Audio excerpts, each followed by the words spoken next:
Let's discuss what's behind an enlarged prostate that could potentially affect your urination. Now, it is true that when men age, their prostate actually does enlarge. And take a look at where the prostate is located.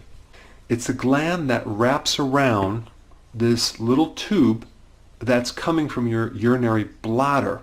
So as you increase the size of that prostate, it's going to shut down that tube and it's going to affect your ability to urinate. And so the doctor puts you on a certain medication like Flomax, an antibiotic, and maybe you'll do some blood tests, and then I'll see you in 6 months.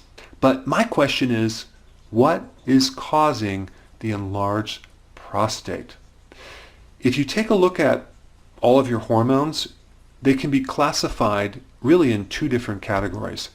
One category is called anabolic, and the other category would be catabolic. Now, anabolic has everything to do with building something up, and catabolic is breaking something down. So when you eat food, you have this catabolic effect, all these enzymes that break down food into their basic building blocks, amino acids, fatty acids, glucose, etc. And then you have all the anabolic hormones that kick in and take these building blocks and make body tissue out of them. And so when the prostate enlarges, it's obvious that you have this anabolic thing going on, right? If we take a look at all the anabolic hormones, we have prolactin, which, and maybe you've heard of prolactin with women in breastfeeding, but men also have prolactin. And if the prolactin is too high, it can definitely increase the size of the prostate. And then estrogen itself can increase the size of the prostate, and estrogen also increases the release of prolactin. So then you have other hormones like DHT, which is a very powerful form of testosterone, and androgens, cortisol, growth hormone, IGF-1, which is kind of the extension of growth hormone. It's made by the liver, it's stimulated by growth hormone, definitely will increase the prostate. And you have progesterone and insulin, which is a very powerful anabolic hormone. And so let's take a look here. What food or thing has the majority of these hormones that you might be consuming on a regular basis?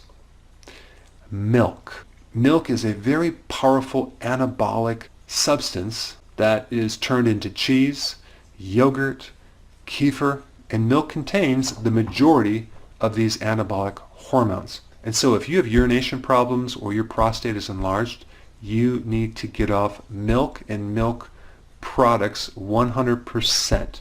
Okay, that's number one. Now, number two is insulin. What triggers insulin? Sugar, a high-carb diet. So if your prostate is enlarged or you have urination problems, you need to get off sugar and go on a ketogenic plan. If you're new to my channel, I put a link down below. And then we have estrogen. Okay, so estrogen can come from many different sources.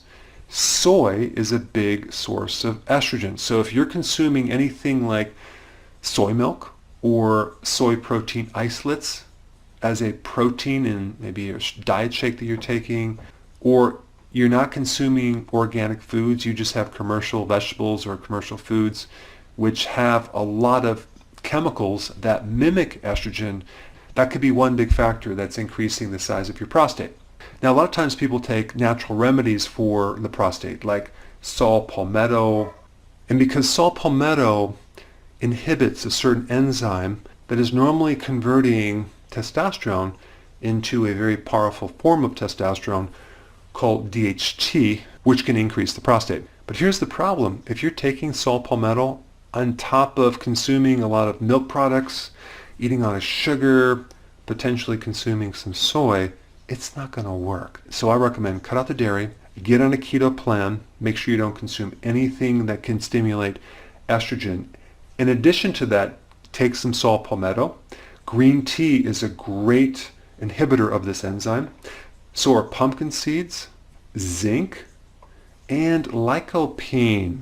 Now, lycopene also has some great research that it can help shrink the prostate, and that would be high in tomatoes. So tomatoes would be a good food to consume if you have an enlarged prostate. So if you're going to tailor make a diet to someone with an enlarged prostate, not only Healthy keto and intermittent fasting, but I would also consume more cruciferous vegetables, especially kale, because that's going to help balance your estrogen, and even beets. Hey, before you go real quick, I have a course entitled How to Bulletproof Your Immune System. It's a free course. I want you to take it. And here's why. Here's you. Here is your environment. Everyone is focused on this over here, avoiding your environment. But what about here? What about strengthening your immune system? That's what's missing. This course will show you how to bulletproof yourself, and so you can tolerate and resist your environment much better.